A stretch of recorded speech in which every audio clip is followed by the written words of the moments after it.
Time for Countdown's number 2 story, tonight's worst persons in the world. The bronze to Republican State Senator Diane Black of Tennessee. It was her staffer, Sherry Goforth, who was responsible for forwarding this via state email. A collage of the presidents with Obama in the lower right-hand corner represented by just a pair of white eyes against a black background. But don't worry, State Senator Black has issued what she called a strongly worded reprimand to Goforth, which reads in full, "Dear Sherry, this is a follow-up to confirm our conversation regarding the state email policy. First, as we discussed, email communications are for state use only and should not be used for purposes outside of the guidelines established. Also, as we discussed, no communication that is derogatory regarding any minority should be sent from this office, or that employee will be subject to termination of employment with my office. I know you take this policy seriously, and I am confident that you will abide by the policy. Your service to my office and the legislature has been commendable, with the exception of this incident, and I look forward to working together in the future within these guidelines. Sincerely, Diane Black." Well, that'll show her.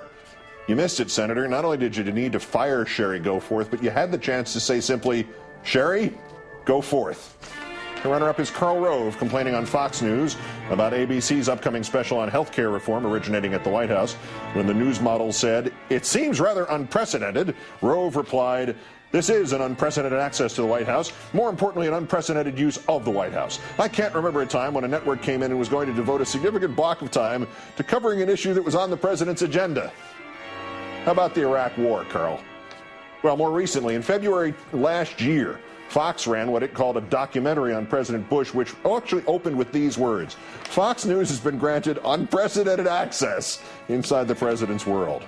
But our winner, columnist Charles Krauthammer, putting in his usually counterfeit 2 cents on Obama's media criticism from Tuesday with this quote: "What's really interesting," the president yesterday has said, he complained about Fox, and he said, I think accurately, that it is the one only voice of opposition in the media. The rest of the media are entirely in the tank, and it's embarrassing. You would think it would be an embarrassment that would deter them." Fox is the only voice of opposition? But of course, that is not at all what Obama said.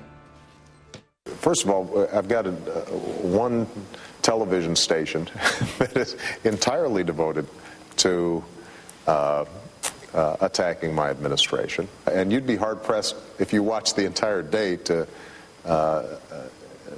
find a positive story about me on that front. So Charles Krauthammer twisted that to make it sound like Obama had said Fox was the only voice of opposition. What was the rest of that quote? "It's embarrassing. You would think it would be embarrassment that would deter them." It doesn't work with Charles Krauthammer, today's worst person in the world.